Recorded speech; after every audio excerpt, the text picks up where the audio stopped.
Dave and Frank settled down to the peaceful monotony of the voyage, and the next 3 months passed without incident. On Frank's birthday, after sharing a television visit with his family back on Earth, Dave was called away from the screen by a message from Hal. Sorry to interrupt Frank's party, Dave, but I think we have a problem. What is it, Hal? My troubleshooter circuits show an impending failure in the antenna alignment unit. Strange that the AA unit should fail so quickly. Dave commented to Frank when they were alone. Without its radio beam, we'll have no contact with mission control on Earth. But the problem was not in the antenna. It was worse. Much worse. After Dave left the ship in the smaller space pod and changed 2 AA units in 4 days, only to find nothing wrong with them, Dave and Frank began to realize that the problem was not with the AA unit, but with Hal. A few days later, Dave and Frank were startled by the yellow warning light, signaling that the AA unit had failed again. This time, Frank offered to go out and check it. After suiting up, Frank entered the pod bay where the pods were docked. Leaving the Discovery in one pod, Frank guided the small craft toward the AA unit. When the pod's mechanical arms could not remove the AA unit from its housing, Frank decided to leave the pod and do the job by hand. He floated through space until his magnetic boots attached firmly to the top side of the Discovery. Suddenly, the pod's jets, silent during Frank's spacewalk, roared to life.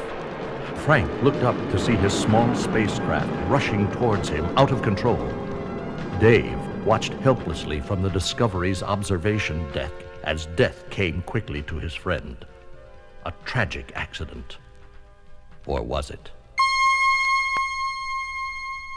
Sitting alone in the crew quarters of the ship, Dave stared silently at the bunk that had belonged to his friend. Hal watched through his never-blinking eye, then spoke. Too bad about Frank, isn't it? Yes, it is. I suppose you're pretty broken up about it. Yes, I am. He was an excellent crew member, but his death won't affect the mission.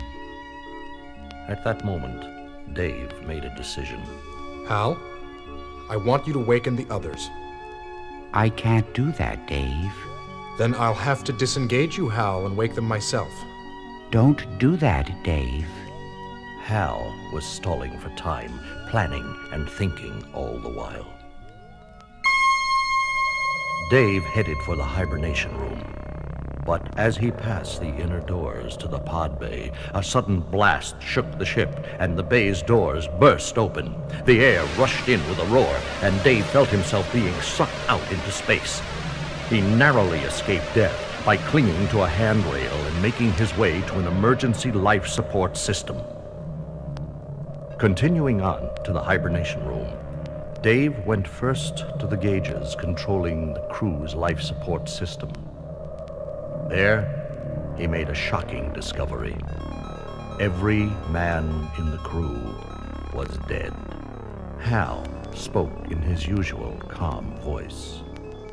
Something seems to have happened to the life support systems, Dave.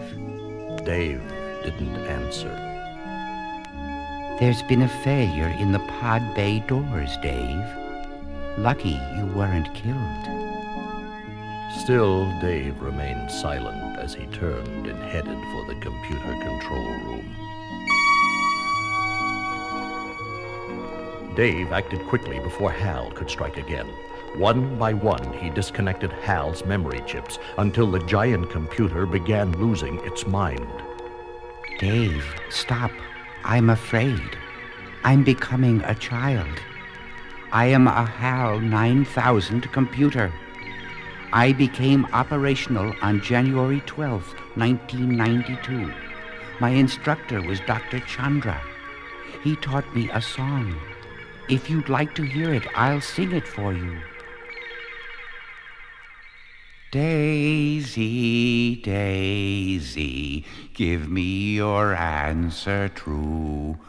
I'm half crazy, all for the love of you. It won't be a stylish marriage. I can't afford a carriage, but you'll look sweet upon the seat of a bicycle built for two.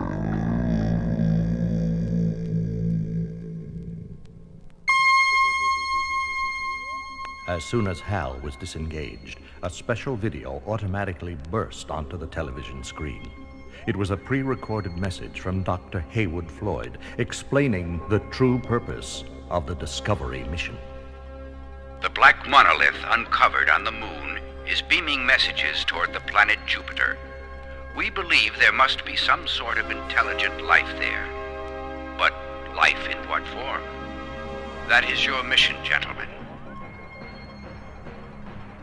From that moment on, events blurred in Dave Bowman's memory. It all seemed a lifetime ago. Was it days or years until he reached Jupiter? The brilliant colored lights, the unearthly landscape. Was he moving faster than time, faster than the speed of light? As he entered an orbit around Jupiter, Dave encountered a huge black monolith, hundreds of times larger than the one on the moon. He left the Discovery in one of the space pods to investigate it, radioing this last baffling message to Mission Control. My God, it's full of stars. The monolith seemed to lead the way to a landing in a white room, and suddenly both the monolith and the pod were gone.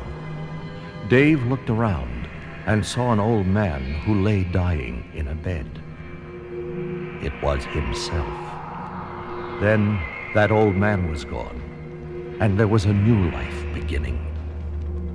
Dave Bowman was gone now. The newborn child, the star child that Dave Bowman had been transformed into, blinked its eyes and looked around at the universe. What a wonderful place to play.